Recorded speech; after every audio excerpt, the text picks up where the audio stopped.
Hello दोस्तों, नमस्कार। प्रकाश commerce classes में स्वागत है। आज हम आपको उत्तर प्रदेश यानी यूपी बोर्ड की 2022 में अकाउंटेंसी में पूछे गए क्वेश्चन का बहुत सरलता से क्वेश्चन को सॉल्व करवाएंगे। वीडियो को लास्ट तक जरूर देखिएगा।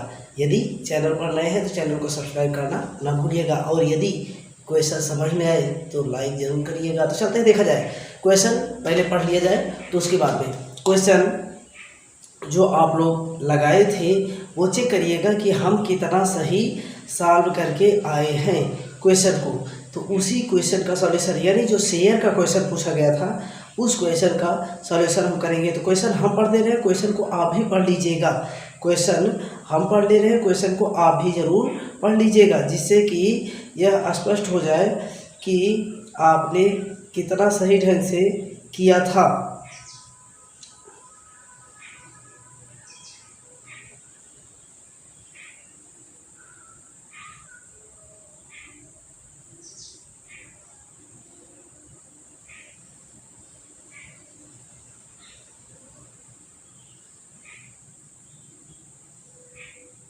हाँ, तो देखिए क्वेश्चन पढ़ लिया जाए। क्वेश्चन में लिखा है कि अमित लिमिटेड ने 4000 समतांश की बात कहा। तो समतांश को आप बड़े आसानी से इस तरह की वीडियो हम बना करके कई वीडियो हम आप लोगों से बता रहे थे कि इस टाइप के क्वेश्चन बोर्ड एग्जाम में पूछे जाते हैं। यदि हमारी वीडियो देख रहे होंगे तो इसका बेनिफिट आपको जरूर मिला रहा होगा। आज इसका भी सलूशन करवा दे रहे हैं जो क्वेश्चन पूछा गया है। तो देख लेते हैं। अमित लिमिटेड ने 4000 समता अंशों का कहा कि प्रत्येक 10 रुपये के अंशों को 1 रुपया प्रति अंश क्या किया, कटौती पर निर्गमन किया। 1 रुपया कटौती का मतलब ये है कि 10 रुपये का था, लेकिन अब कितना मांगे हैं, 9 रुपया। फिर इसके बाद में कहा कि देख लीजिए इनकी मांग इस प्रकार थी। आवेदन पर 3 रुपया, आवंटन पर 4 रुपया, और उसके बाद में कहा प्रथम तथा अंतिम याचना पर 2 रुपया। ये इतना बताया। फिर इसके बाद में लिखा है कि सभी 4000 समतांशों पर आवेदन व आवंटन राशि प्राप्त हो गई। ठीक है, आवेदन व आवंटन की राशि प्राप्त हो गई। तो उसके आगे देख लिया जाए। कहा कि प्रथम तथा अंतिम याचना राशि भी केवल एक अंशधारी को छोड़ करके, कोई एक अंशधारी जिसके पास 200 अंश थे उन्होंने न दिया और सभी ने भुगतान कर दिया। बाद में उनके अंशों का 200 अंशों का क्या कर दिया गया, अपहरण कर लिया गया या हरण कर लिया गया। और उसके बाद में कहा अमित लिमिटेड की पुस्तकों में जर्नल की आवश्यक प्रविष्टियाँ कीजिए और उसके बाद में आर्थिक चिट्ठा तैयार कीजिए। तो चलते हैं, देखा जाए क्वेश्चन को देख लिया जाए। अब इसके बाद में तो यानी आप किस हिसाब से सॉल्व किए थे उसको आप जाने, और हम उसी का सॉल्यूशन करवाने चल रहे हैं। तो यहाँ पर लिखिएगा इन द बुक्स ऑफ, सबसे पहले एक साधारण तरीका आप कर लीजिएगा कि यहाँ पर इन द बुक्स ऑफ, इनका नाम देख लीजिए, in the books of Amit limited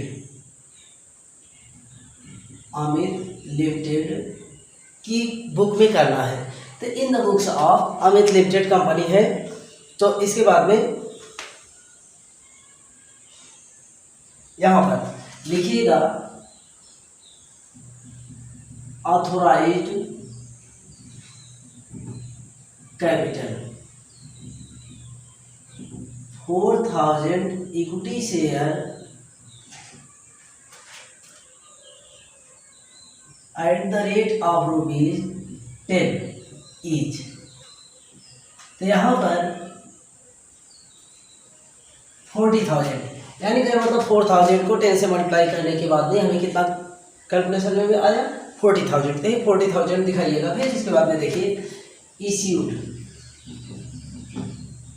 issued capital कर दीजिएगा। इश्यूड कैपिटल में करिएगा 4000 equity share at the rate of ₹10 - 1 each. ध्यान रखिएगा, ये डिस्काउंट जो 1 रुपया डिस्काउंट का है तो 10 रुपये में से 1 रुपया माइनस करके तब उसके बाद में इनका निर्माण करिएगा। तो 4000 को 9 से गुणा करेंगे तो कितना हमें टोटल मिलेगा, 36,000 यानी 36,000 मिलेगा। ये तो कन्फर्म है ना। देख लीजिए कि इश्यूड कैपिटल 4,000 हमने इक्विटी शेयर, लेकिन उसकी फेस वैल्यू जो एक्चुअल वैल्यू थी 10 रुपीज़ थी, लेकिन उसके बाद में इनका जो हमने इशू किया वो 10 के बजाय 9 के हिसाब से 1 रुपया डिस्काउंट का, तो उसके हिसाब से 9 रुपये के हिसाब से 4,000 को गुणा करने के बाद में कितना मिला 36,000। इसके बाद में लिखिएगा ऑन कॉल्स, ऑन कॉल्स, तो यहाँ लिखिएगा on equity share application, on equity share application. तो इसके बाद में देख लीजिए एप्लीकेशन में कितना मांगा है 3 रुपया, और on equity share allotment, allotment पे कितना मांगा है देख लीजिए 4 रुपया। फिर इसके बाद में लिखा है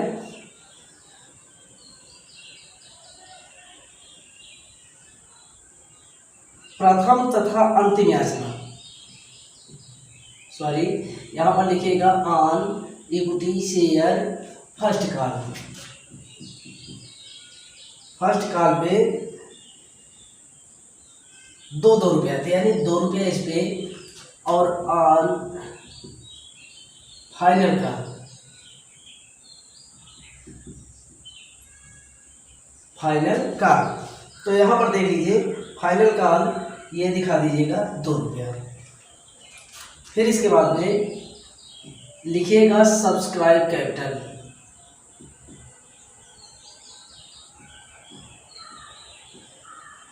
सब्सक्राइब कैपिटल, तो इसके स्थान पे लिख दीजिए जब सभी अंशों के लिए आवेदन, जब सभी अंशों के लिए आवेदन आए रहते हैं तो वहाँ पर हम फुली कर देते हैं। जब सभी अंशों के लिए आवेदन प्राप्त हुआ रहता है तो हम वहाँ पे क्या कर देते हैं, वहाँ पे फुली कर देते हैं, यानी जितने अंश का निर्गमन किया गया था उतने के लिए हमें आवेदन प्राप्त हुआ, ये कन्फर्म। इसके बाद में अब हम करेंगे जर्नल एंट्री। इतनी बात हमारी ये ओरल थी कि मतलब ताकि इससे आपको यह स्पष्ट रहे कि कितने 3 4 3 7 2 9 9 2 11, लेकिन फिर भी यह 10 रुपये का था, लेकिन इन्होंने कहा कि यह 11 रुपया, तो यानी प्रथम तथा अंतिम याचना पर 2 रुपया।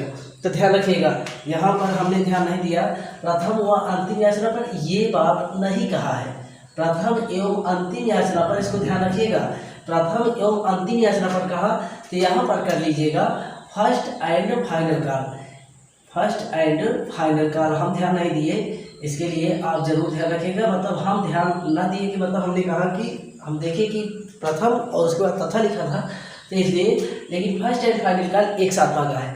देखिए 3 4 3 7 2 9, यानी 10 रुपया होना चाहिए था, लेकिन टोटल हमने कॉल किया है 9 रुपये का। चलिए ठीक है।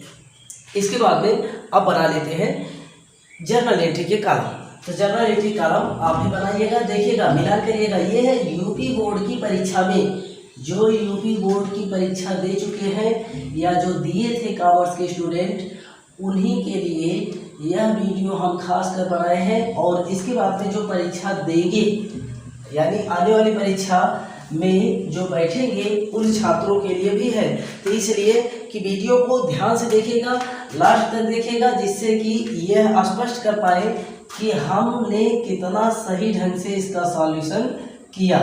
ठीक है।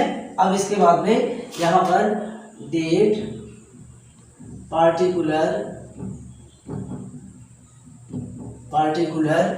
ENF, अमाउंट डेबिट और अमाउंट क्रेडिट। ठीक है।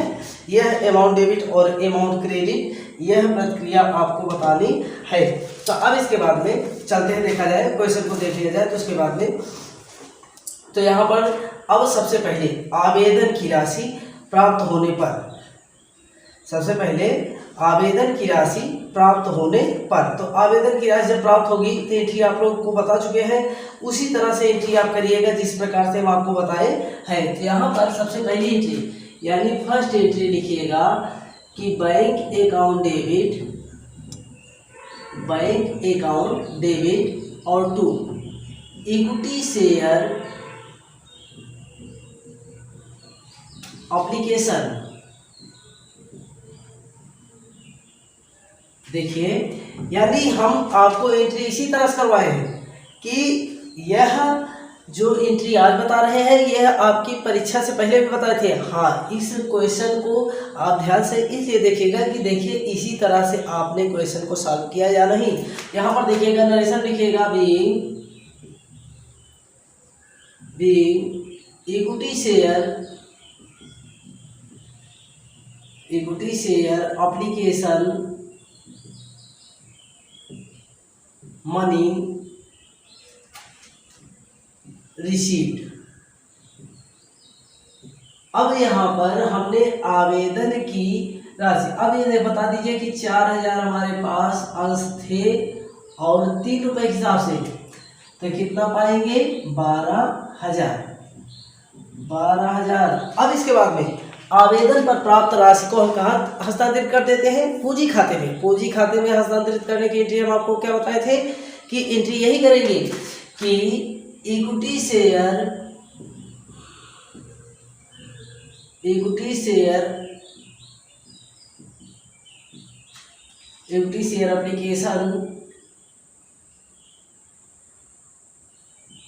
एप्लीकेशन अकाउंट डेबिट और टू शेयर कैपिटल। नरेशन में कर दीजिएगा being equity share application money transfer, यानी being equity share application money transfer. तो हमने इस इक्विटी शेयर पे जो भी हमें कलेक्ट हुआ था उसको हमने ट्रांसफर कर दिया, और ट्रांसफर कर दिया किस खाते में, पूंजी खाते में। इसको ध्यान रखिएगा, पूंजी खाते में हम इसको हस्तांतरित कर दिए। ठीक है।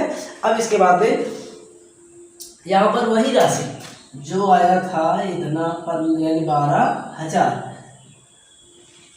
इसमें किसी प्रकार के डाउट, यदि डाउट आपके समझ में आए कि डाउट है तो उस डाउट को कंफर्म करने के लिए, क्लियर करने के लिए हमारे पास कमेंट जरूर करिएगा, और यदि समझ में आया तब भी बताइएगा।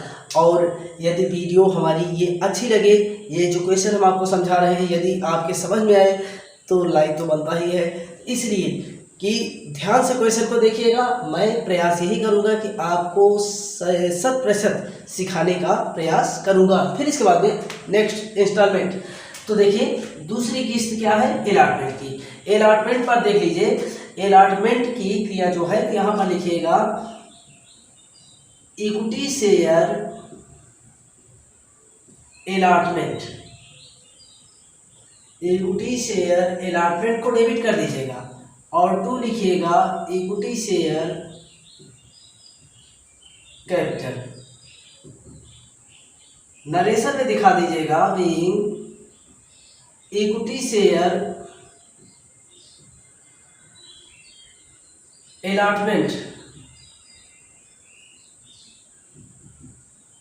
Money due. तो यहाँ पर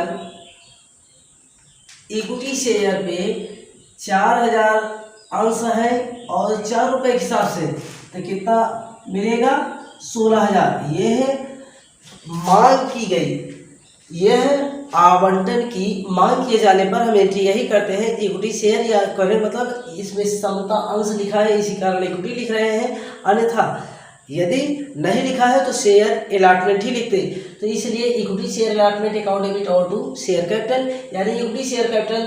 तो जो भी, यानी इस क्वेश्चन में आपको यह देखना होगा कि भाई यह अलॉटमेंट की किस्त मांगी गई, पहले इसमें सर्वप्रथम आवेदन की किस्त प्राप्त हुई थी, उसके बाद में पूंजी खाते में ट्रांसफर करने पर यह एंट्री ऑलरेडी जो एंट्री इसमें करवाए हैं, इसी तरह के अनेक वीडियो हम आप तक पहले ही भेज चुके हैं। लेकिन आज ये क्वेश्चन जो यूपी बोर्ड की परीक्षा में पूछा गया था उस क्वेश्चन का सॉल्यूशन आपके सामने प्रेजेंट कर रहे हैं। तो यहाँ पर देख लीजिए equity share allotment account debit और to equity share capital confirm.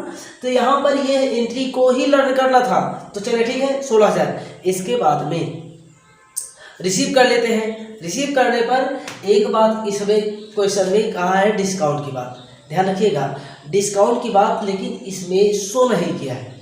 यदि शो किया होता कि आवंटन पर 5 रुपया मांगा गया था लेकिन प्राप्त तो 1 रुपया कम हुआ है, तब उसके कैलकुलेशन को हम यहाँ पर पहले 4000 को 5 से गुणा करवा करके 20,000, उसके बाद जब रिसीव करते तब 16,000 दिखाते, लेकिन फिर भी इसमें कुछ कहा नहीं है तो आप इस हिसाब से आप कर लीजिएगा। फिर इसके बाद में रिसीव कर लीजिए। तो रिसीव करने पर हम आपको एंट्री बताए हैं बैंक अकाउंट डेबिट, और उसके बाद में to equity share allotment. Narration में दिखा दीजिएगा being equity share allotment money received. अब यहाँ पर वही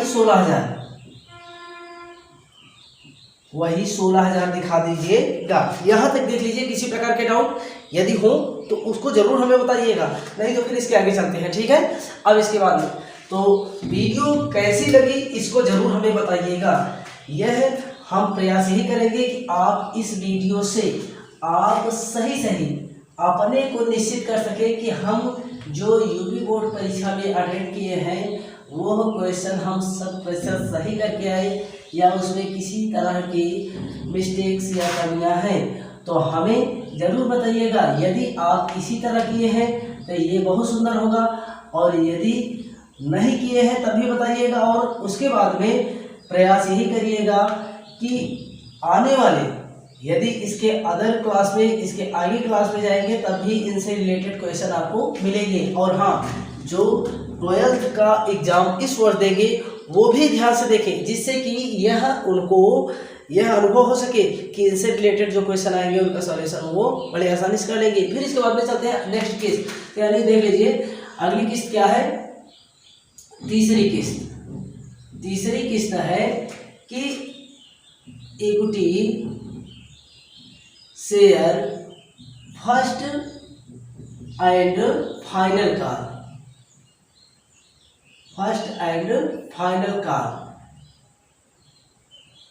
तो फाइनल कॉल को डेबिट कर दीजिएगा और टू लिखिएगा शेयर कैपिटल। नरेशन में being equity share first and final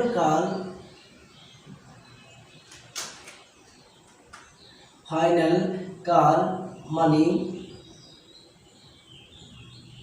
due. तो यहाँ पर देख लीजिए कि प्रथम याचना की किस्त, देखिए कि किस्त में परिवर्तन होता है। जैसे कि अलॉटमेंट की किस्त आई थी तो आप यहाँ लिखे थे equity share allotment account debit और टू इक्विटी शेयर कैपिटल या शेयर कैपिटल लिख दीजिएगा।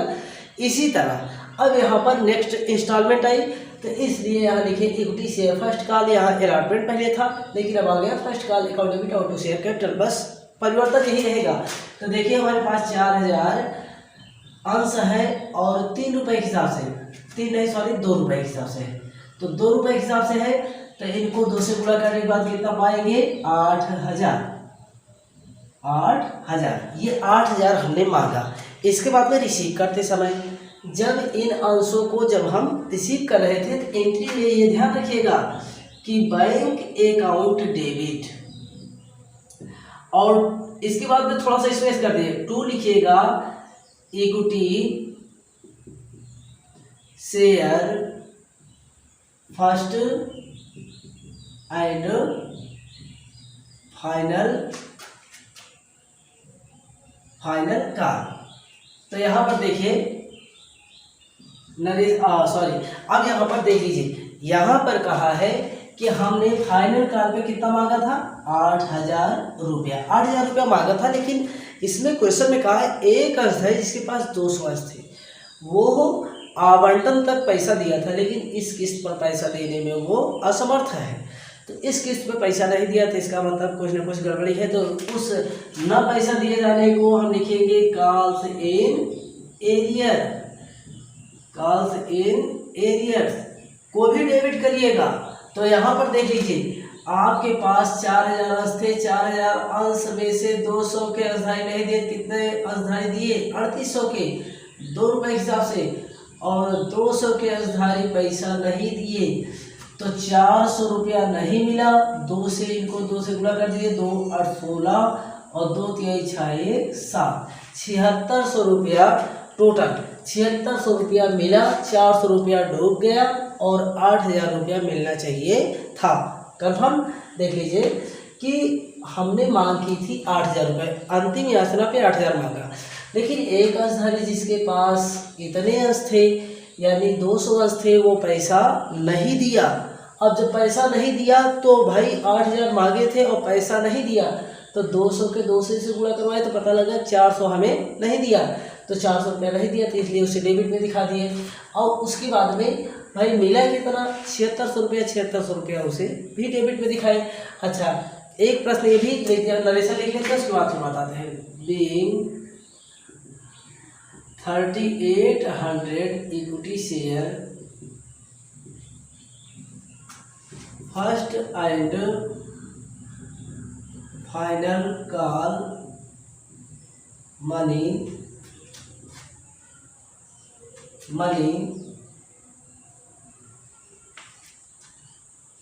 रिसीव।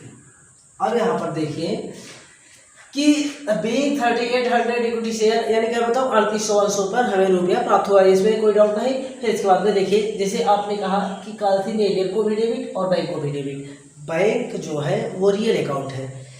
रियल अकाउंट ये कहता है कि जो भी वस्तुएं आपने यहाँ आए उन्हें डेबिट और जो जाए क्रेडिट। तो भाई 7600 रुपया अपने यहाँ आया डेबिट, ये भी अगर क्या ये 400 रुपया जो चला गया क्या ये भी आया? ये आया नहीं, ये हानि हुई। तो नॉमिनल अकाउंट है, नाममात्र खाता कहता है जो हानियाँ होती हैं उन्हें डेबिट करते हैं। कंफर्म।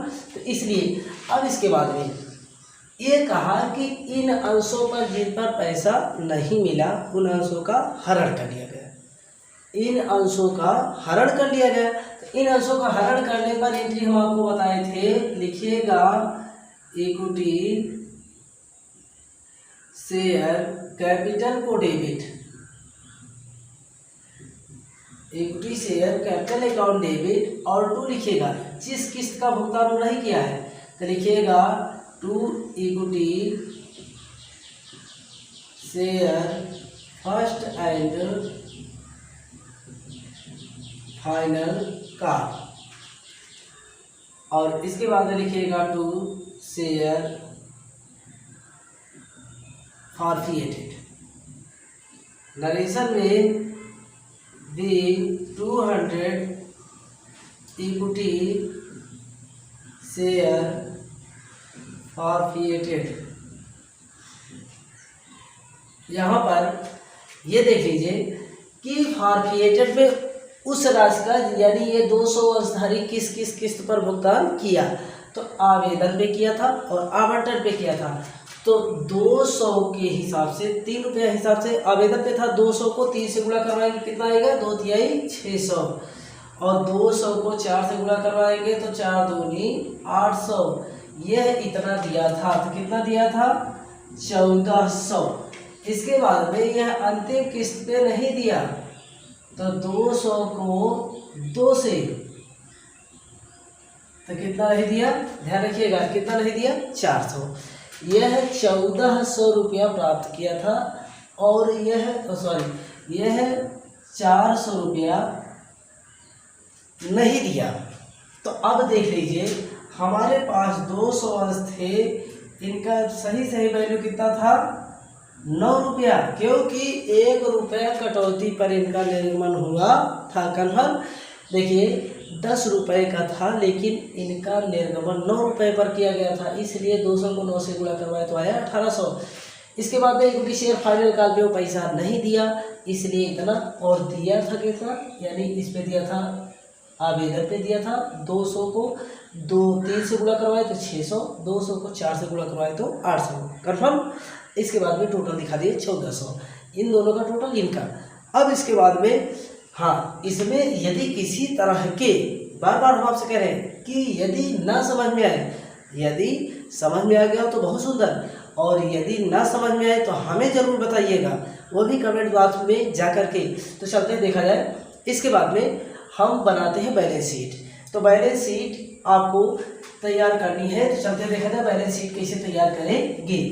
तो एक आपसे रिक्वेस्ट, यदि हमारे चैनल पर नए हैं तो चैनल को सब्सक्राइब करना, साथ साथ बेल आइकन प्रेस करके ऑल पर क्लिक करना ना भूलिएगा, जिससे कि जो भी वीडियो हम अपलोड करें उसका नोटिफिकेशन आप तक शीघ्र पहुंचता रहे, जिसका बेनिफिट आपको सबसे पहले मिले। इसलिए कि आप हमारे वीडियो को ध्यान से देखें और यह मैं प्रयास करूँगा कि जिससे कि आप इससे अधिक लाभ प्राप्त कर पाए। तो देखिए एज ऑन, यहाँ पर देख लीजिएगा कि यह देख लीजिए डेट किस तारीख को तैयार की गई। तो यहाँ पर लिखिएगा डेट का कैलकुलेशन तो नहीं दिया है तो इसलिए जाने दीजिएगा, एज ऑन करके छोड़ दीजिएगा। चलिए ठीक है, तो बैलेंस शीट तैयार कर लेते हैं। बैलेंस शीट देखिए कैसे तैयार करते हैं। इसमें ध्यान रखिएगा एक बात कि कैश अकाउंट तैयार करते हैं। कैश अकाउंट ब्रैकेट में लिख लेते हैं with bank column only. Cash account तैयार करते हैं और ब्रैकेट में लिख लेते हैं विथ बैंक कॉलम ओनली, जहाँ जहाँ बैंक आया है। अभी हम कैश अकाउंट यहीं बनाओ तो मतलब यहीं पे करवा देंगे, इसीलिए हम अकाउंट नहीं तैयार करवाएं, लेकिन उसको जानते रहना कि लिखा जाता है यानी लिखते हैं कैश अकाउंट, रोकड़ खाता बनाते हैं और लिखते हैं विथ बैंक कॉलम ओनली। जहाँ जहाँ जनरल एंट्री में बैंक आया है उसी को सिलेक्ट कर लेते हैं। तो चलते देखा जाए, पहले इसको कंफर्म कर लेते हैं उसके बाद में। तो यहाँ पर लिखिएगा सबसे पहले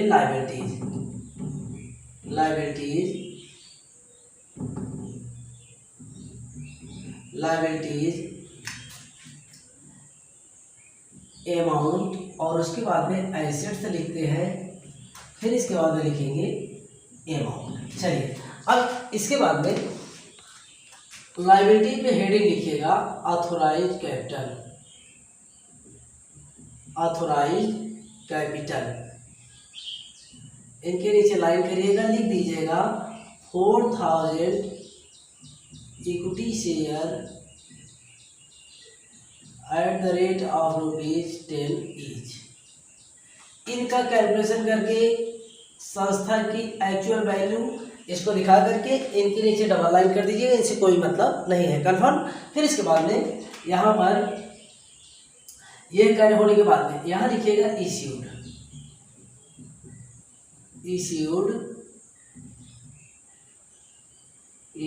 एंड सब्सक्राइब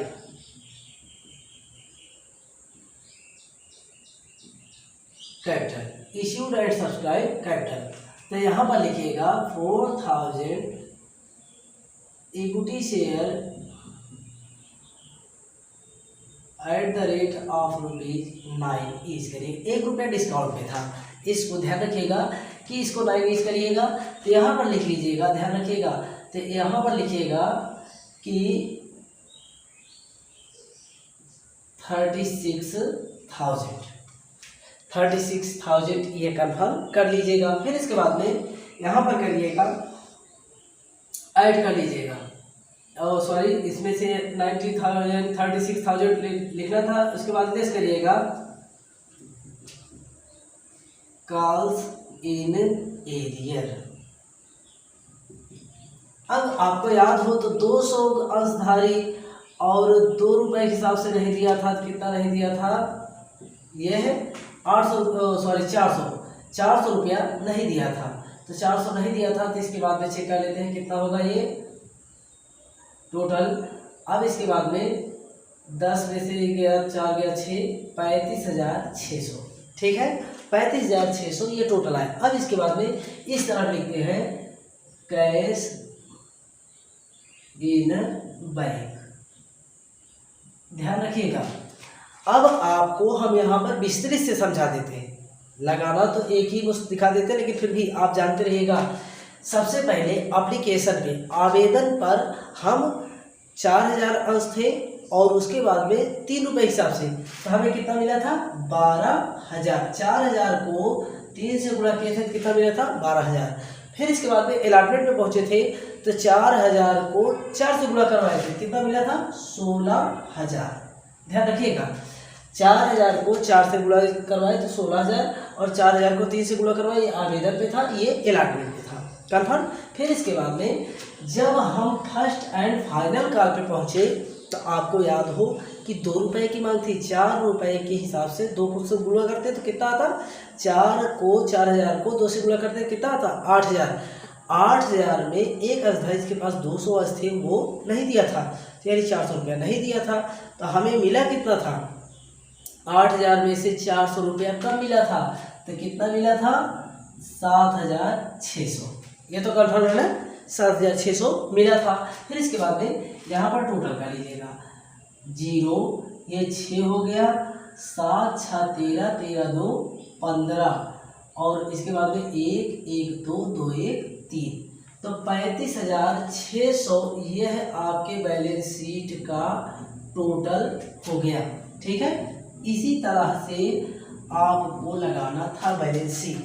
तो वीडियो कैसी लगी हमको ज़रूर बताइएगा, और यदि इससे आपको समझ में आई हो वीडियो तो वीडियो को लाइक ज़रूर करिएगा प्लीज़। यदि चैनल पर हमारे नए हैं तो चैनल को सब्सक्राइब करना बिल्कुल ना भूलिएगा, साथ साथ बेल आइकन भी प्रेस करिएगा।